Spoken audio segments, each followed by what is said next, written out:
it is undeniable that is the people that work with us, and the true passion and drive that they have to make successful restaurants, that is what keeps me here. But also a stability for our guests, that they recognise faces when they come to our restaurants. I think that having friends at your restaurant, a place where everyone knows your name, that's a powerful thing. This is the Deep in the Weeds podcast. I'm Anthony Huckstep. Wine is such an integral part of the restaurant experience, and getting it right for a venue, for the food on offer and the clientele can be challenging. But what does it take to master this over multiple restaurants with different offerings and ensure they are all at the top of their game? Leanne Altmann is the beverage director for Trader House, which includes Supernormal, Cutler & Co., Cumulus Inc., Gimlet, and many more. Leanne, how are you going? Well, thank you. You're leading up the beverage team for some of it, not only Melbourne, but Australia's best restaurants. What's that like? What's the challenges involved? I kind of see it as more exciting than, well, no, it's definitely challenging, but there's so much excitement. And I think that when you look at lots of different venues, one of the things that Andrew is so incredibly skilled at is making sure that each restaurant has its own identity. And certainly for me, when I'm looking at the beverage programs, each of those has its own distinct personality, and that's not just because of the wines that are listed, but because of the people that work there. So my job would be utterly impossible if I didn't have the incredible team of buyers and sommeliers that I work with. So that provides that personality as well. Gimlet is a restaurant that's really quite different for Australia and was opened in the last year and a half, been really challenging times. Tell us a bit about the restaurant and what it was like trying to get that open with the lockdowns and the openings. It's definitely been a journey, but the best journeys have the best results. So we started talking about Gimlet in sort of as a management team in May 2019, with plans to open just before Christmas. And as these things always do, it gets pushed back a little bit. We were pretty much ready to open, team recruited, wine in the cellar, and then the events of 2020 occurred and Melbourne went into shutdown. Obviously, that was incredibly devastating. We opened for a moment in what I like to call the in-between time in June, July, I don't even remember, before another shutdown, and then finally got to open in November, late November.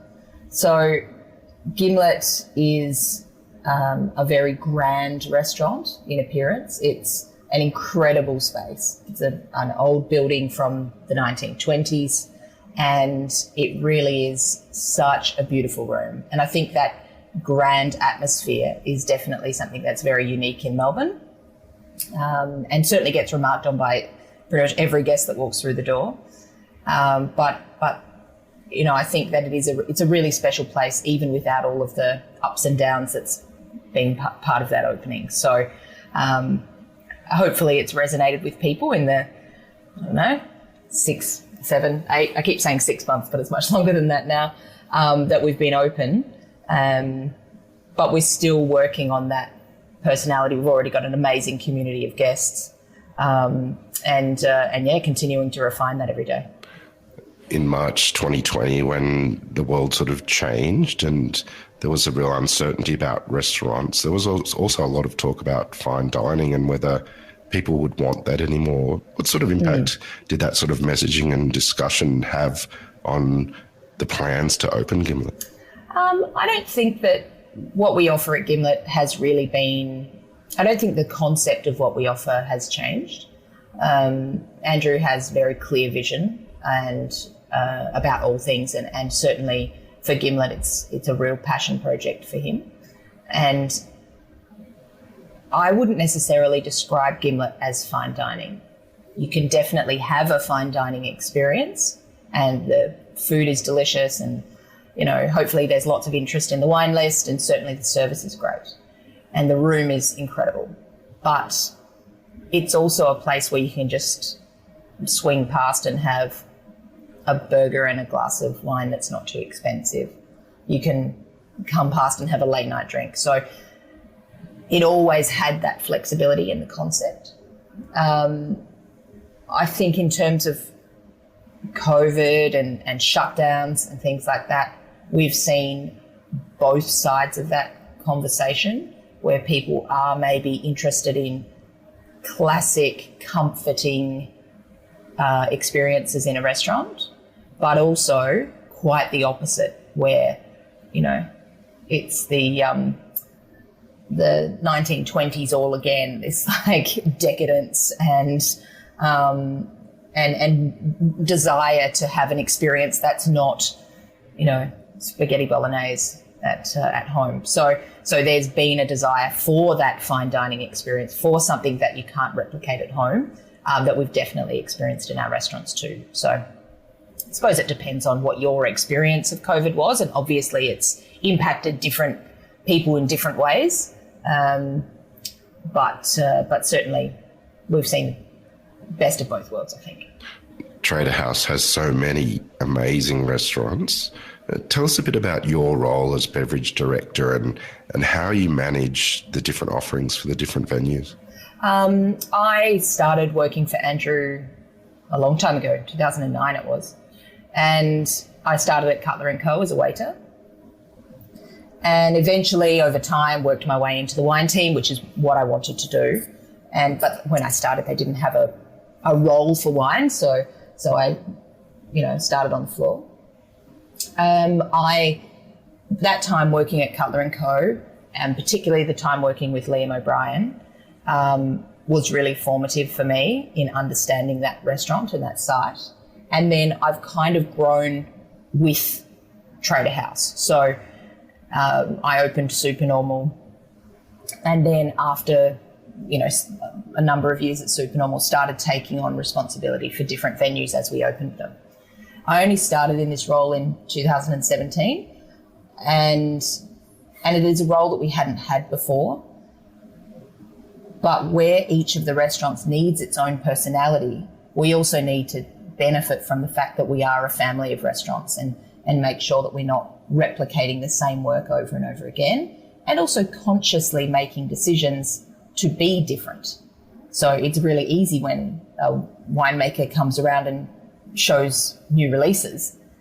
All the sommeliers get excited about the same wines, and just to make sure that we're not, just having carbon copy wine lists in each venue, taking advantage of our size, but also making sure that each experience is really a family-owned experience, because it's not only the fact that Andrew, is so closely connected to the restaurants, but also that the people that work there really treat it as their own. So, my role is in taking advantage of our similarities and making sure we stay different.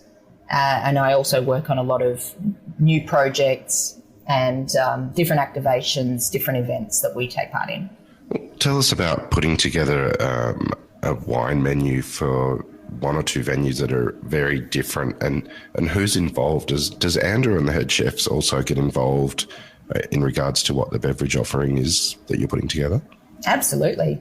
I suppose there are two quite distinct offerings. The two most recent lists that I wrote from scratch were Gimlet. And again, there's so much discussion around what we want the experience to be. What does it feel like when the guest arrives, and talking to the chefs about the textures and inspirations of dishes, and what wines I'll need to list to make the best experiences. But certainly for Andrew, particularly for Gimlet, he was highly involved in shaping that experience, particularly for the bar side of things. Cameron Parrish is our bar manager at Gimlet, and he is just incredibly skilled and incredibly knowledgeable. So translating that through Andrew's love of cocktails and the experience that he wanted to create for our guests, and then talking to Cam about that bar skill and the classics and his unbelievable encyclopedia of knowledge is a really interesting experience, and Andrew was really heavily involved in that conversation. I suppose to contrast with that, you could look at something like Supernormal, and that was a real challenge because that the cultures that we take influence from, cooking techniques or ingredients, they're not traditional wine drinking cultures. So I had to really talk to the chefs about how they think about the dishes, and particularly to Andrew about the experiences that he'd had when he was working in Asia, and combining that with his, Australian outlook and focus on producers of like primary producers of meats and vegetables and so on, how that could be mirrored in the wine. So for me, that wine list started out as being more of an exploration of texture and food pairing. So it was less about like if you're an Italian restaurant, you have Italian wines and varieties that originated in Italy, grown in Australia. Like that's a pretty clear concept. But for Supernormal, it was like, okay, so there's lots of chili, lots of vinegar, lots of fermented ingredients, but also there's, interesting textures like the heat that comes from ginger, fish that is raw. So, but it's not served with European flavors that are very familiar for pairing. So I really had to think more about tannin and acid and sugar. And, originally I thought, well, maybe I'll just only have fuller bodied styles that have aged, so the tannins have softened and the fruit profile has become a little bit more tertiary and more umami character. I discovered quite quickly that people really enjoy young Barolo, and I had to list them. But I can have all of the dreams that I want, but in the end, the guest experience is the guest experience. But we did have a great fun in, listing masses of Riesling and of all different shapes and sizes. And for instance, a whole section of that wine list, which is dedicated to salty wines that have picked up umami character from lees. So, there's lots of interest in that list, and I think Dan Barker, who's the wine buyer there now, is certainly really attuned to that, and has continued to make that a really interesting and innovative list. Take us back to when you were young. What was food like in your family, and what sort of triggered your interest in hospitality? I didn't realise until I started working in hospitality that I had a really fortunate food and wine background. I didn't grow up in, dining out in many restaurants or anything, but my parents both came from families in the Adelaide Hills, and they both had farming interests, and we always grew up cooking everything from scratch. So I didn't discover the wonders of tinned soup, for instance, until I was a grown-up and had to fend for myself.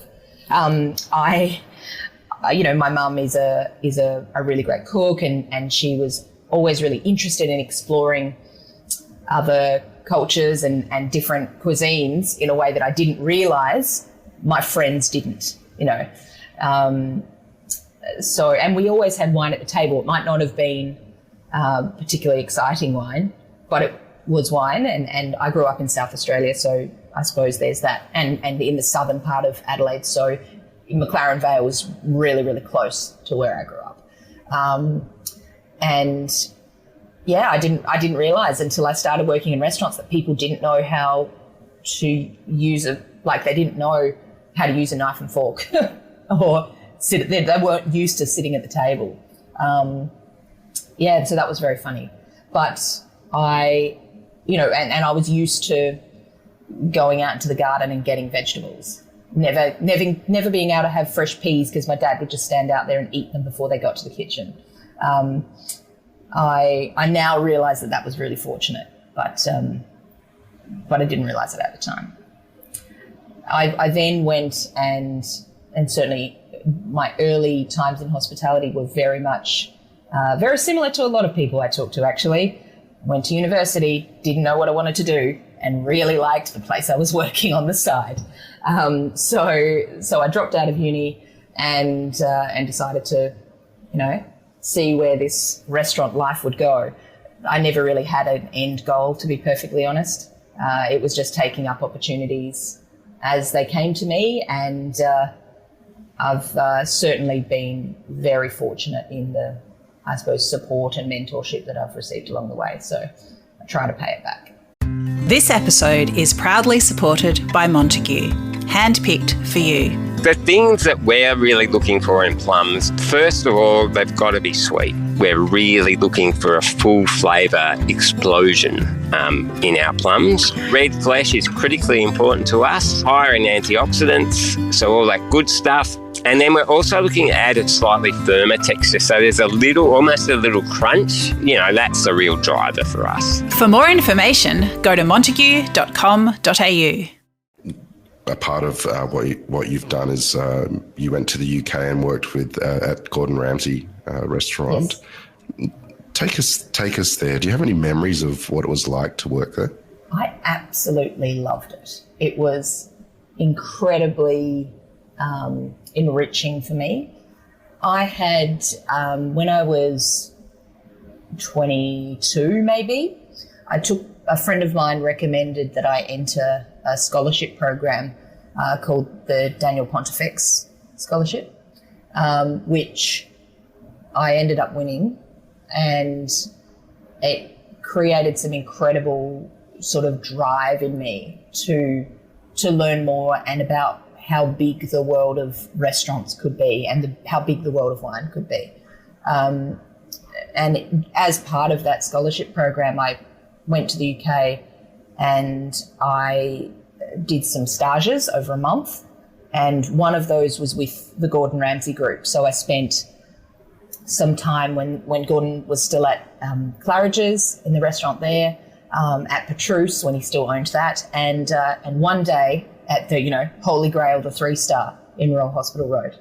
And the thing that I took away from that was how knowledgeable, how passionate, and how driven the people who were working in those restaurants. Now, those classic restaurants are taxing places to work, and remember, this was some time ago before we were maybe more aware of, how important it is to have balance in your working life. So these were people who were really working to the extreme, but there was a real drive and a fire in the people that were working there. And when I came back to Australia, obviously coming back to Adelaide was quite different. But I've always kept that in my mind. And so when I moved to the UK for the ubiquitous working holiday, I spent some time working in a pub that was really focused on real ales, but that wasn't kind of the experience that I wanted to get out of it. So my partner and I moved to London, and there was I had an interview with Gordon Ramsay Group, and they offered me a couple of roles that I could have been a commie sommelier in a couple of venues, or I could work as a host at the 3-star.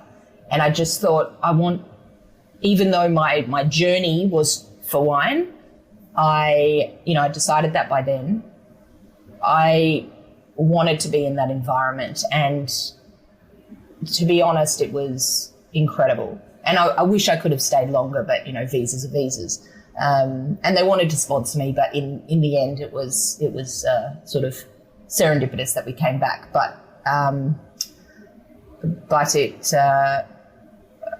it was a really driven environment where everyone knew the standards and everyone worked to a great experience. And I think I was one of only two native English speaking people there. So it was a really diverse workplace. And one of my things, I feel like my biggest contribution was making sure that when people walked through the door and they walked into the lounge and, Gordon has a certain reputation, and some people, particularly during the summertime when there were lots of tourists, were maybe a bit scared about walking into the restaurant or intimidated. I realised the power of, that big smile, the welcome, setting the tone, because for a very formal restaurant, it was incredibly welcoming to the guests, and nothing was too much trouble, and everyone was genuinely engaged in that.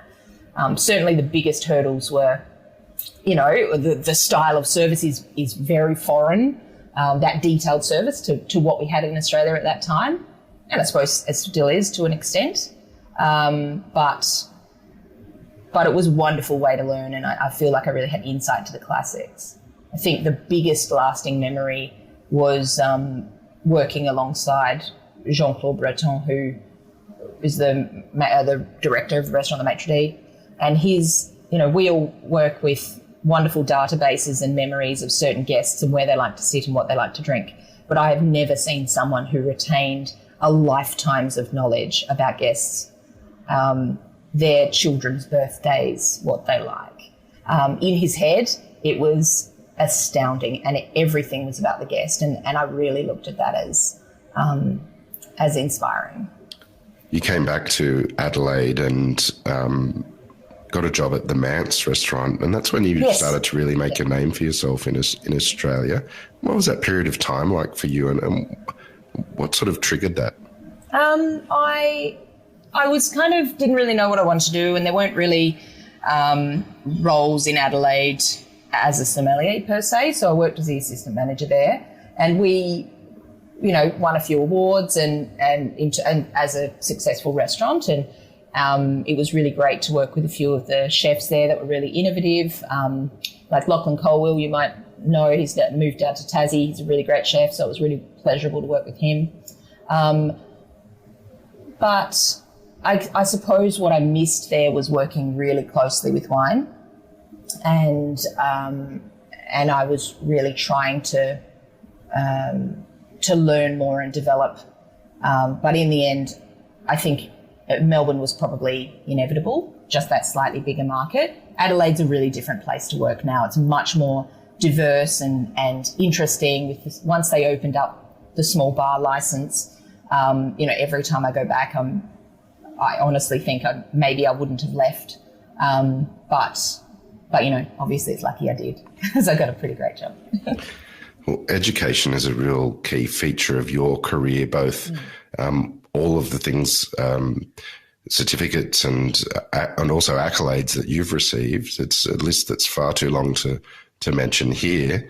But you're also a very, very passionate wine educator. Tell us a bit about what it takes to cut through that boundary and educate with wine. Sure. I suppose all of the things that all of the competitions and masterclasses and things that I've ever attended or entered, all of those have been driven by the desire to know things. I like to know things. I like to know why things happen, and trying to understand their context, whether that's viticulture or winemaking techniques or the resulting wine and how it's consumed. And when I first started working in restaurants, you'd put an ad up and people would apply, and they'd have great qualifications and you could pick and choose.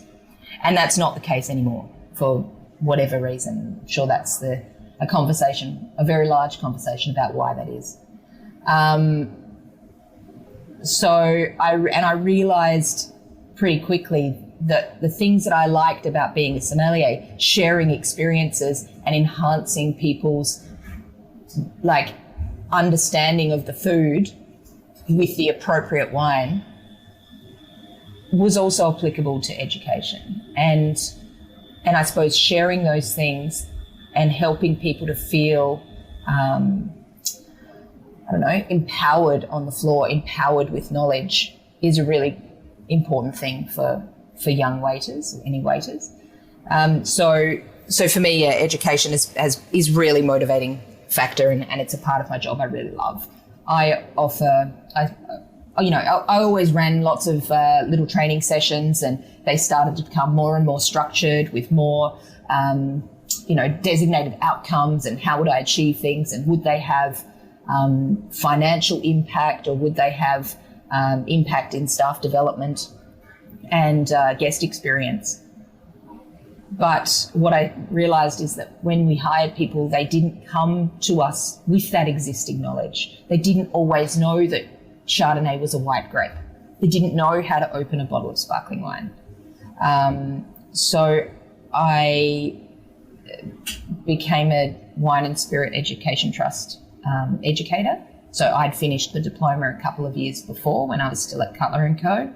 And I thought it's a great proven base of the classic wines of the world that we can build on to help our staff understand the context of the wine lists, and maybe the classic wines on the list, but also, how modern wines differ from that classic. Someone told me a long time ago, when molecular gastronomy was a thing, that, you might know how to spherify something, but do you know how to fillet a fish?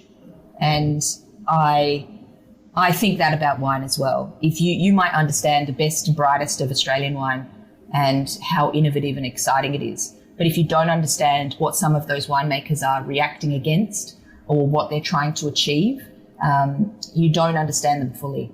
So that understanding of the classic world of wine is really important. But also, when you're stepping on the floor and you're 25 and you're serving someone who's 60, who has a lifetime of drinking and understanding and experience, you're speaking a different language. So I need to try and help people to empathise and to listen to the way that what the guest is asking for, and interpret that in a way that's going to come up with the best result. And for me, that's what teaching WSET level 2 and 3 does, but also is the focus for all of the training sessions that I do and that all of the buyers do. Tell me a bit about Australian wine. Is there any regions or varietals that you're really excited about at the moment? Well, I definitely drink Riesling disproportionately to other things, so that's probably an issue.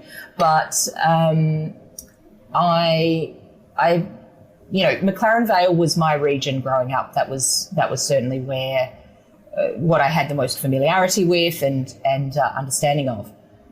And I love how that region has developed and how much interest and excitement there is from both young producers but also older producers. I think it is, it's a very large region with so many different soil types, different altitudes, different impacts from the ocean, and they have this benefit of these really old vines as well. So that rise of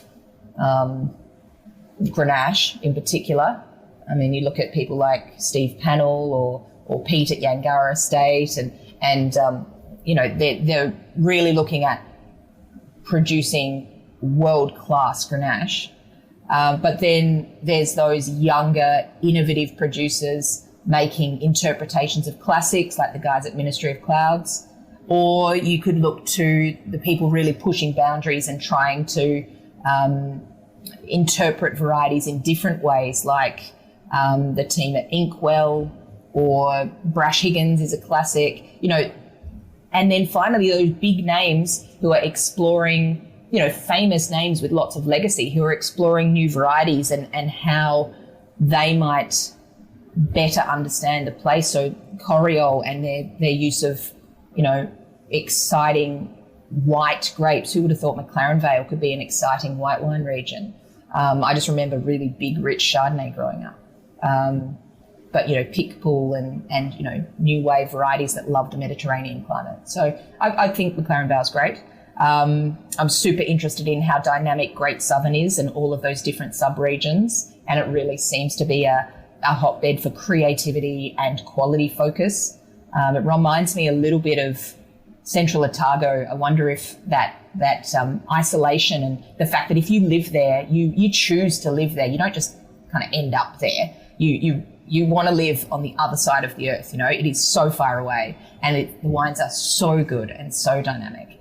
But of course, Victoria is an incredibly diverse and exciting region, from the King Valley to Henty to the Yarra Valley. It's it's a good time to be drinking Australian wine. Andrew McConnell's influence is extraordinary over the last couple of decades, and he just has this knack of creating successful restaurants that the dining public love. You've been there over a decade. What is the secret to the success of the group? I think everybody's focused on making sure that the guest walks out saying that was a great experience. Obviously, there will always be exceptions where something went wrong, and the secret of that is trying to do our utmost to make that not happen, first of all, and then make sure that if it does happen, that we fix it. I think Andrew has, as I said, incredible vision and a very clear vision for what he wants in the restaurants. But I think it's not necessarily a complex vision, because at the end of the day, what he wants is a comfortable environment, delicious food, appropriate wine that enhances that experience, and for the service to be genuine and attentive. It's the old adage of welcoming someone into your home is certainly very true for us, and is certainly something that we repeat a lot, that we're welcoming people into our home. Obviously, we have restaurants and venues at different parts of the market, from the pub to some more casual, all-day bustling venues, and then more fine dining, I suppose, if you like that term, but more considered, elevated experiences. But really, our service and our service process and our food process doesn't differ between the venues. It's just the ingredients or the menu items that differ. You allude to the energy of the industry and also by wine and the education involved with that. Now, in the role that you're in such a big group, what do you love about what you do?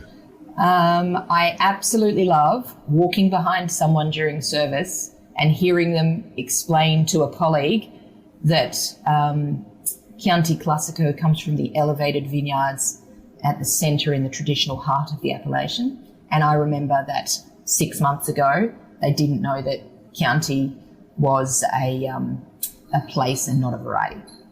I love that. I love watching people develop. I think that one of the, you asked about the success of the group and why Andrew has successful restaurants, but it is undeniable that is the people that work with us, and the true passion and drive that they have to make successful restaurants is what keeps me here. The people that I work with, the drive that they have every day to make a great experience. And I think that, that means that people stay with us. I mean, I've worked with our general manager, Chris Handel, for, 8 or 9 years now. We have a lot of, there's still waiters at Cutler & Co. who I worked with back when I worked at Cutler & Co. every day. We have amazing longevity for our team, and that gives a stability, not just for the teams and working there, and an understanding of processes and, fixing issues and things like that intimate knowledge of restaurant day to day, but also a stability for our guests, that they recognise faces when they come to our restaurants. I think that having friends at your restaurant, a place where everyone knows your name, that's a powerful thing. It certainly is. And Leanne, we're absolutely honoured to have you on Deep in the Weeds today to hear your story. And I know there's so much more to it. Perhaps we can catch up again later in the year. Please keep in touch, and we'll talk again soon. Wonderful. Thanks so much for having me. This is the Deep in the Weeds podcast. I'm Anthony Huckstep, Stay tuned as we take a deep dive into the lives of the incredible people who ply their trade in the food and hospitality sector. Special thanks to executive producer Rob Locke for making this all happen. Follow us on Instagram at Deep in the Weeds Podcast, or email us at podcast@deepintheweeds.com.au. Stay safe and be well.